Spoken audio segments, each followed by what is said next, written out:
I had never expected my name to matter. Logistics officers weren't heroes.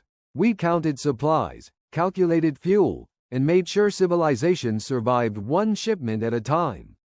If everything worked, no one noticed us. If everything failed, we became the last witnesses. Far from me, inside the magnificent Galactic Assembly on Asterion Prime, hundreds of civilizations argued beneath a dome displaying the entire galaxy. Their greatest concern was the relentless expansion of the Krynn Dominion, an empire that consumed weaker species one after another. Sanctions, diplomacy, and military coalitions were debated, but no one dared challenge the Dominion directly. Only one region of the galactic map remained untouched, the Black Expanse, known everywhere as the Forbidden Zone. Every expedition sent into its darkness had vanished without a trace. To the galaxy, it was a place ruled only by death. No one in that chamber realized that, before the meeting ended, the greatest secret in galactic history would begin to emerge. I was no soldier. Before the war, I managed freight schedules, emergency reserves, and evacuation routes for the Lorian Republic. When the Krynn Dominion invaded, those same skills became the only reason anyone behind me was still alive. Every civilian transport that escaped had followed routes I had mapped years before for disasters we had prayed would never happen. Now those prayers were ash. Our convoy consisted of 11 battered refugee ships carrying 217 survivors. Children slept beside empty ration crates. The wounded lay wherever there was space. Every engine groaned from weeks without proper maintenance, yet we pushed them harder with every jump. The tactical display offered no comfort. 6 Krynn battlecruisers followed us with perfect discipline. They never rushed. They never taunted us. They simply remained close enough to remind us that escape was temporary. Their commander knew fuel, exhaustion, and mathematics would finish the hunt. Distance? I asked. Closing by 0.3 light seconds, my navigator answered quietly. Nobody panicked anymore. Fear required energy we no longer possessed. A transmission reached us on an open channel. Surrender your vessels. Resistance serves no strategic purpose. Biological preservation of compliant labor units remains acceptable. One child asked her mother what the message meant. The woman could not answer. I muted the transmission before anyone else heard the rest. Our charts showed only one unexplored route ahead. The Black Expanse. Every academy had taught the same lesson. Ships that crossed its invisible boundary vanished forever. Explorers, merchants, pirates, even war fleets had entered seeking shortcuts or glory. None had returned. Choosing the Expanse meant abandoning hope. Remaining outside it meant certain death. I stared at the dark region filling the navigation display. For what it's worth, my navigator whispered. They always believed the stories were exaggerated. So have I replied, though neither of us believed my words. I altered our course. Behind us, the Krynn fleet followed without hesitation. The Galactic Assembly had nearly moved on from the refugee report. For most of the delegates, the destruction of another frontier civilization was a tragedy, but not an unexpected one. The Krynn Dominion had erased worlds before. It would erase more before anyone found the courage to stop it. Discussions quickly returned to military budgets, border security, and trade routes, as though 200 lives were merely another statistic added to an endless ledger. Then a single request appeared on the speaker's console. The representative of humanity requests permission to address the assembly. Several delegates exchanged puzzled glances. Humanity rarely spoke. For decades, humans had attended every session, voted when necessary, signed agreements without complaint, and avoided political rivalries. They maintained cordial relations with nearly everyone, claimed little territory, and never competed for influence. Many older civilizations considered them unusually cautious for such a young species. The speaker hesitated only a moment before nodding. The assembly recognizes Ambassador Daniel Brooks. A man in a dark diplomatic uniform rose from a seat near the outer circle of the chamber. His movement was unhurried, almost casual. He carried no data tablets, no stack of prepared statements, and showed none of the nervousness expected from a representative addressing civilizations thousands of years older than his own. He stepped onto the central platform and waited. The chamber gradually became quiet, not because anyone expected an important speech, because everyone expected a brief objection before the debate continued. Daniel looked once at the holographic map. The Krynn fleet pursuing the Lorian convoy flashed as red markers. Beyond them lay the vast black emptiness of the Forbidden Zone. When he finally spoke, his voice was calm enough that several translators initially failed to detect emphasis. "Allow the refugees to continue." Confused murmurs spread through the chamber. One delegate frowned. "They are already continuing." Daniel nodded slightly. "I know." He raised a hand toward the dark region on the map. "Do not attempt to intercept them." Silence settled again. "Let them enter the Forbidden Zone." Even the oldest delegates stared at him. Then Daniel finished with quiet certainty. "Because once they cross that boundary, they will no longer be alone." For several long seconds, no one spoke. The silence was not respect. It was confusion. Then the first laugh echoed through the assembly. It came from the senior delegate of the Tharun Accord, a civilization that had governed 23 star systems before humanity had even invented electricity. His deep, rhythmic laughter spread across the chamber until other representatives joined him. Within moments, hundreds of delegates were laughing openly. "The Forbidden Zone?" one ambassador said between laughs. "Humanity believes the Black Expanse contains allies? Every expedition has disappeared there. Every fleet, every colony ship, even the Krynn refused to enter. And this young species claims to know otherwise." The speaker struck his staff against the floor, restoring enough order for debate to continue. Ambassador Keller of the Aegis Dominion rose slowly. His species measured history in millennia, and his silver robes marked him as one of the oldest diplomats still serving. "Ambassador Brooks," he began politely, "are you suggesting your government possesses knowledge denied to every civilization represented here?" Daniel met his gaze without hesitation. "I am." Another wave of murmurs swept through the chamber. "Impossible," another delegate declared. "The Black Expanse has been studied for thousands of years. No vessel has ever returned. No evidence exists of intelligent life inside." Daniel remained perfectly composed. "That is what the galaxy believes." "And you disagree?" Keller asked. "I do." The elderly diplomat folded his hands. "Then explain why every expedition vanished." Daniel was silent for a heartbeat. "They vanished," he answered, "because none of them ever came back."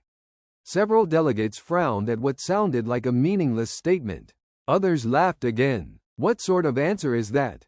"The answer of someone hiding behind riddles. A convenient mystery." Daniel ignored every interruption. "You assume disappearance and destruction are the same thing. They are not." The chamber quieted slightly. It was the first statement that sounded less like diplomacy and more like certainty. Keller studied the human carefully. "You truly believe those refugees will survive?" Daniel looked once more toward the black region on the galactic map. "I don't believe it.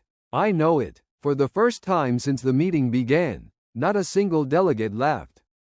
While the assembly struggled to understand Daniel Brooks' words, I knew nothing of the debate taking place across the galaxy.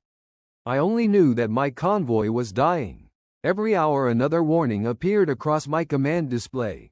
Fuel reserves had fallen below emergency levels. Life support systems were beginning to fail aboard 2 transports. Medical supplies were nearly exhausted, and several of the children had developed infections our doctors could no longer treat. The Krynn fleet remained behind us. Always the same distance. Always watching. "They, re-waiting," my navigator said quietly. "I know. They could destroy us now. They could. But they don't. I didn't need to explain why. The Krynn preferred surrender to annihilation. Dead civilians built nothing. Living prisoners did. That knowledge offered no comfort." A proximity alarm suddenly chimed. "The boundary," the navigator whispered. Ahead of us, nothing changed. There were no swirling clouds, no glowing barrier, no ancient machines guarding the entrance to the Black Expanse. Space looked exactly as it always had, cold, silent, and endless.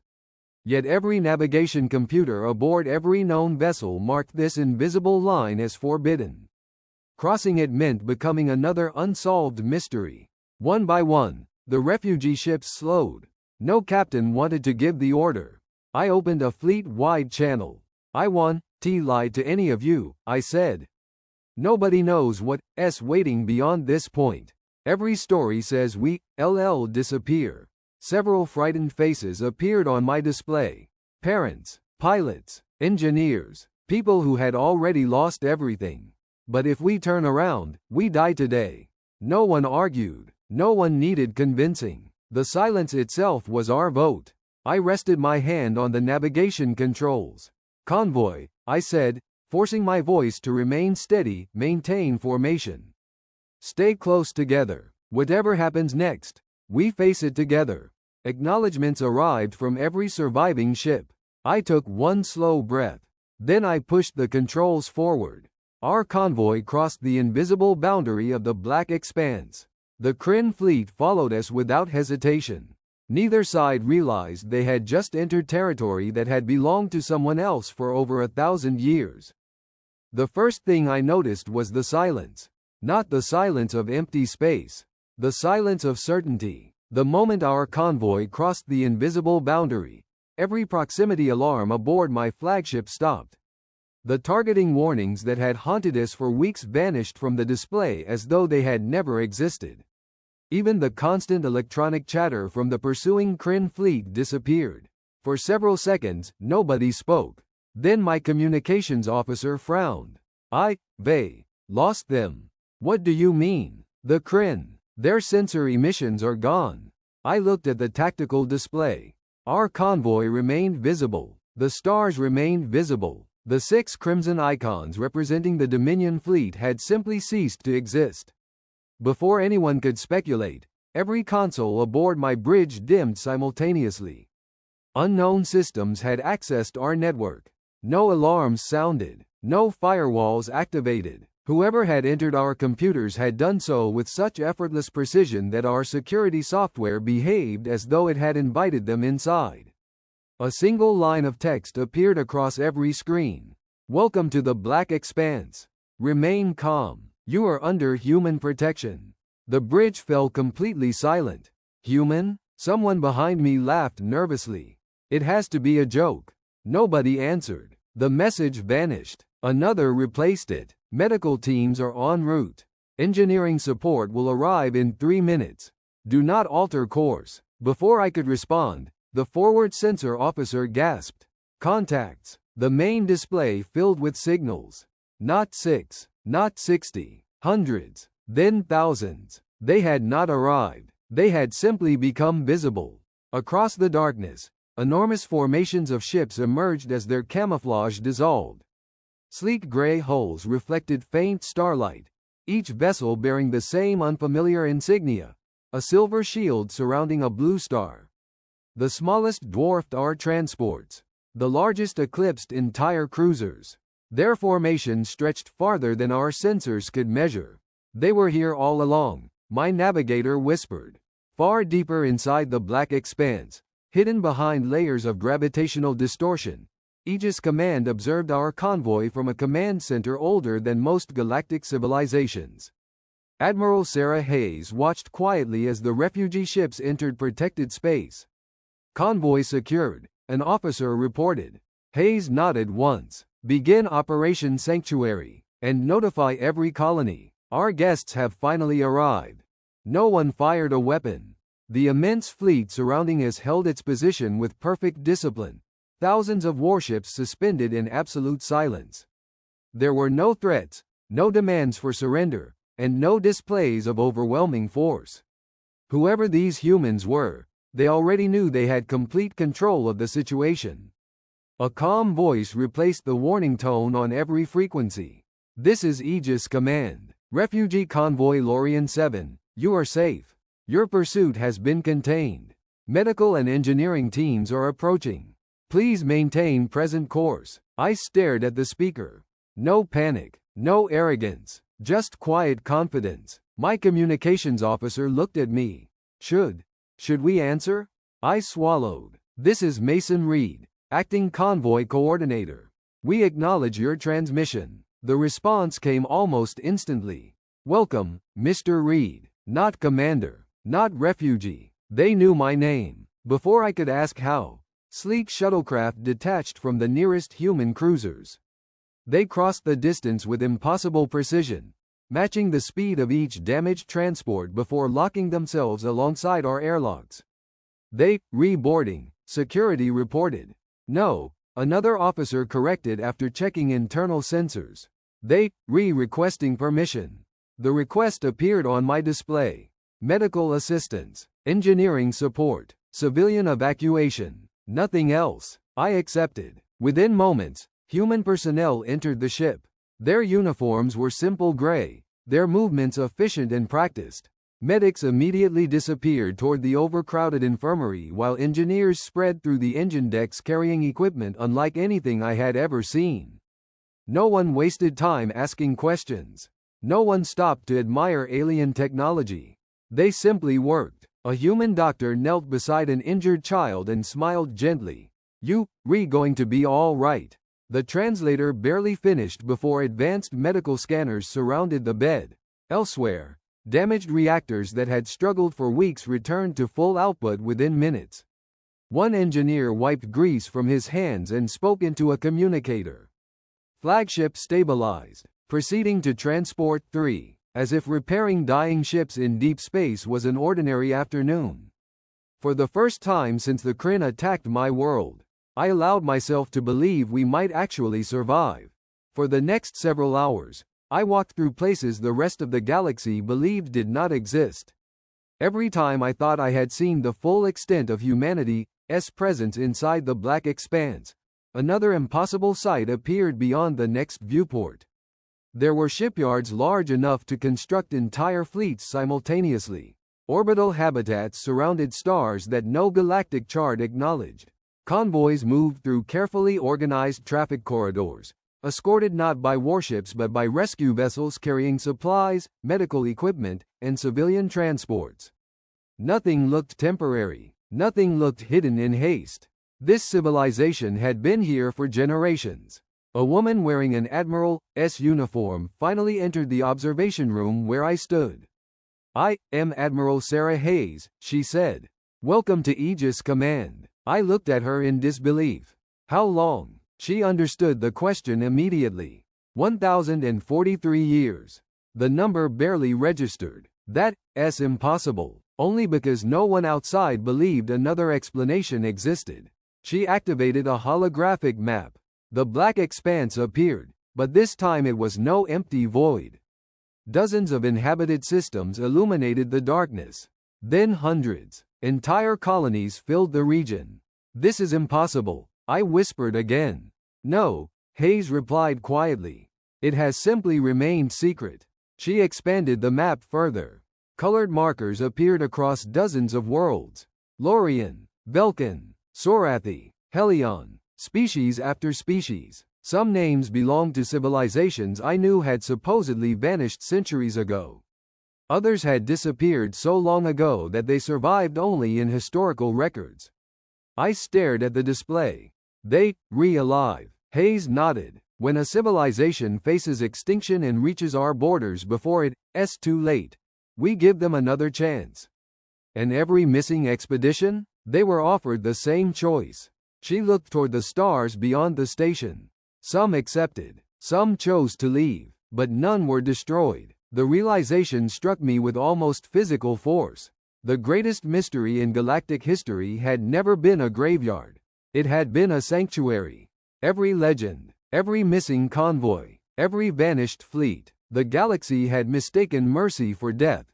Before I could ask another question, an officer entered. Admiral, the Krynn fleet has crossed the boundary. Hayes showed no surprise. They finally ignored the warnings.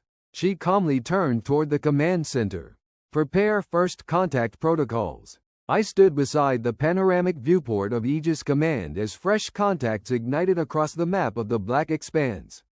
There were only 6. The same Krynn battlecruisers that had pursued us since the fall of Lorian. They advanced deeper into the forbidden region with deliberate confidence, convinced the hunt was not yet over. To them, we were still nothing more than a convoy of exhausted refugees. None of them realized that every maneuver, every engine pulse, every weapon's signature had already been tracked for several minutes by hundreds of hidden human sensor platforms. Admiral Sarah Hayes watched the tactical display without speaking. They crossed the final boundary, the operations officer reported calmly. Confirmed, Hayes replied. They are now inside our territory. No alarms sounded. No one rushed to battle stations. The officers continued their work as though they were carrying out another routine procedure. I finally broke the silence. You, not going to attack them? Hayes slowly shook her head. If war can be avoided, we avoid it. The tactical display dissolved into a vast map of human civilization.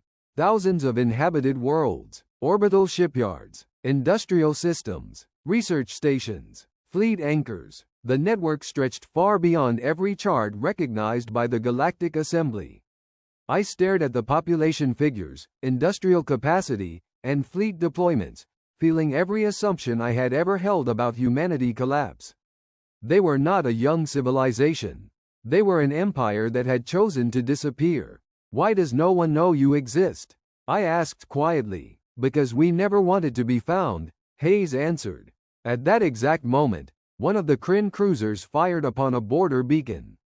The command center remained just as calm as before. Hayes looked toward the tactical officer. Initiate containment protocol. Rules of engagement? No fatalities. As always, hundreds of blue tactical markers suddenly appeared around the 6 Krynn warships. They had not warped into the system. They had been waiting there all along. Only then did I understand. The battle had not yet begun. Its outcome had been decided centuries before the Krynn Dominion had ever learned the Black Expanse existed. No missiles were launched. No human captain demanded surrender. No triumphant announcement echoed across open channels. Instead, every Krynn warship simply stopped.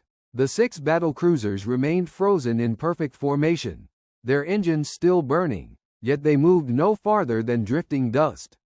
Their weapons stayed armed, their shields remained active, but every attempt to fire ended before a single energy pulse left the emitters. They, trying to regain control, one of the human officers observed.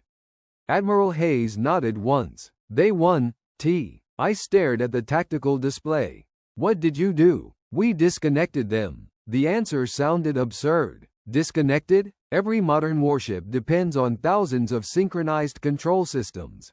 Navigation, targeting, power distribution, communications. We didn't destroy them. We simply convinced every computer aboard that every other computer had become unreliable. The realization chilled me. No explosions, no casualties, an entire fleet rendered helpless without suffering a single loss. Across the command center, another report arrived. Krynn command channels are requesting contact. Except, a towering reptilian figure appeared on the main display. His ceremonial armor marked him as Fleet Marshal Vorik. His expression remained proud despite the paralysis surrounding his ships. What weapon is this? He demanded. Hayes answered without emotion. It isn't a weapon. Then restore control immediately. You entered protected territory after repeated warnings. You have attacked the Krynn Dominion. No, Hayes replied. You crossed our border. Silence filled the channel. Vorik looked beyond Hayes, studying the endless rows of human officers calmly performing their duties. You could destroy us. Yes. Why haven't you? Because dead crews cannot learn from mistakes. For the first time, uncertainty appeared in the Marshal's eyes. Hayes folded her hands behind her back. You will be escorted to the edge of the Black Expanse. Your ships will be restored once you leave our territory. You expect us to accept humiliation? No, she answered quietly. I expect you to remember it. Without another word, the transmission ended. Watching 6 invincible warships drift helplessly under silent human escort, I finally understood why civilizations vanished inside the Black Expanse. Not because humanity erased them, because those who survived rarely wished to tell the galaxy what they had witnessed. 3 days after the Krynn fleet departed the Black Expanse, the Galactic Assembly convened an emergency session. For the first time in recorded history, the Krynn Dominion requested the meeting. Fleet Marshal Vorik stood before hundreds of delegates. His ceremonial armor remained immaculate, but something in his posture had changed. The confidence that had once defined the Dominion's military leadership was gone. The Black Expanse, he began slowly, is not unclaimed territory. Whispers spread through the chamber. It belongs to humanity. Several delegates laughed. Vorik did not. We encountered their border defenses. A counselor interrupted. How many warships attacked your fleet? Vorik answered without hesitation. None. The chamber fell silent. They disabled 6 battlecruisers simultaneously. How many casualties? None. They boarded your vessels? No. They demanded surrender? No. Every answer deepened the confusion. At the center of the chamber, Ambassador Daniel Brooks listened without speaking. Finally, the elder delegate Keller turned toward him. You knew. Daniel nodded once. I did. And you allowed this to happen? I warned you not to follow the refugees. Keller lowered his eyes. For the first time in centuries, the oldest diplomat in the assembly had no argument to offer. Vorik continued. They possess thousands of inhabited systems. The chamber erupted. Impossible. They've hidden for centuries. Why? The marshal answered with the same words Admiral Hayes had spoken. They never wished to be found. Daniel finally rose from his seat. The Black Expanse was never a prison. It was a sanctuary. Images appeared above the assembly floor. Lorian settlements. Ancient civilizations long believed extinct. Children from dozens of species living together beneath human protection. No chains. No occupation. No conquered worlds. Only cities that history insisted had vanished forever. The silence that followed lasted several minutes. It was broken by a single question. If humanity possesses such power, Keller asked quietly, why have they never ruled the galaxy? Daniel looked across the chamber before answering. Because ruling frightened neighbors has never been our ambition. We built the Black Expanse for those who needed somewhere the galaxy could not reach. And we intend to keep it that way. For the first time in galactic history, no delegate challenged a human ambassador.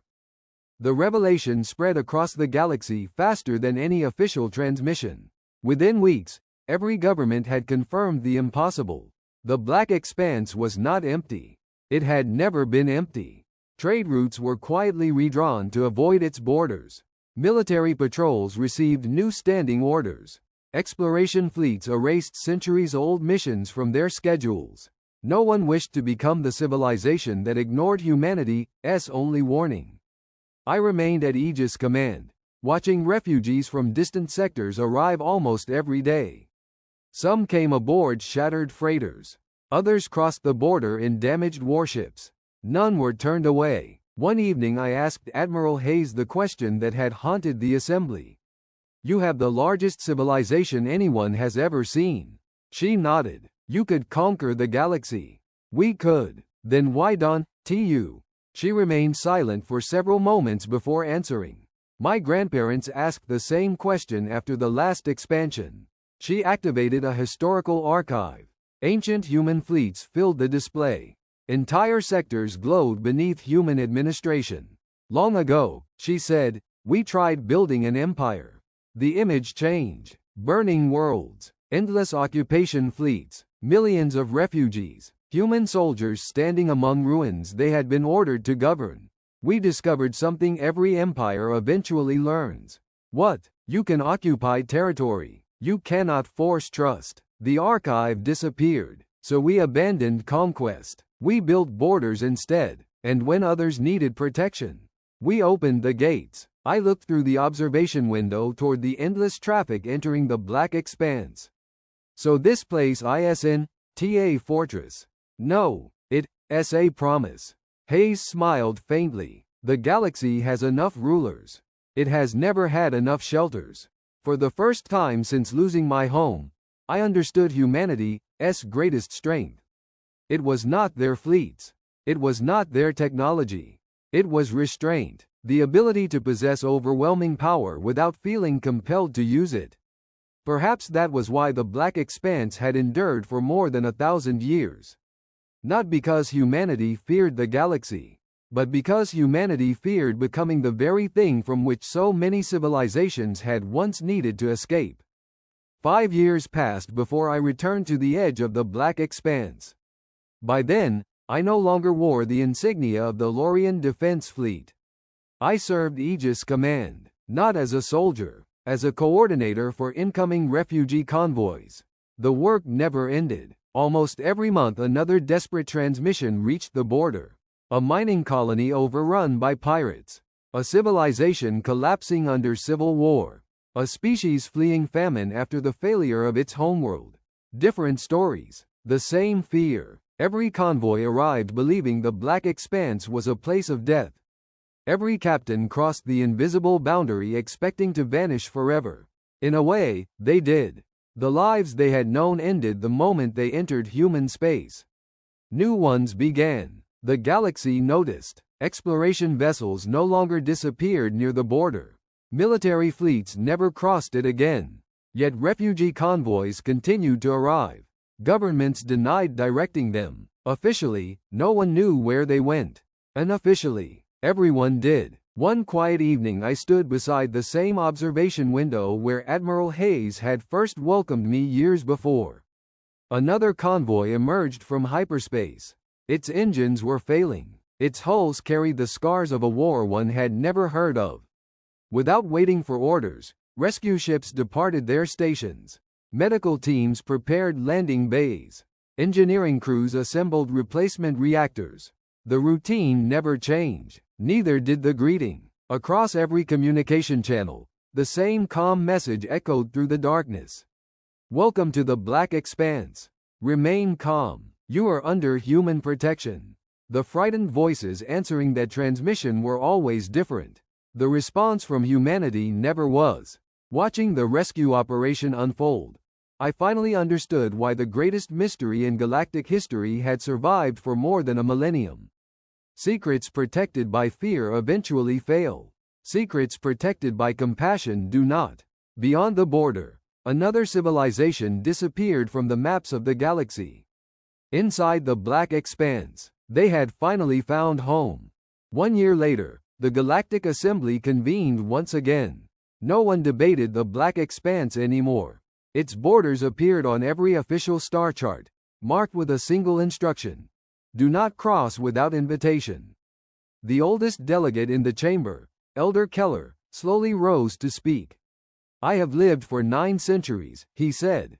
I have watched empires rise, conquer, and vanish. I believed greatness was measured by the number of worlds a civilization could claim.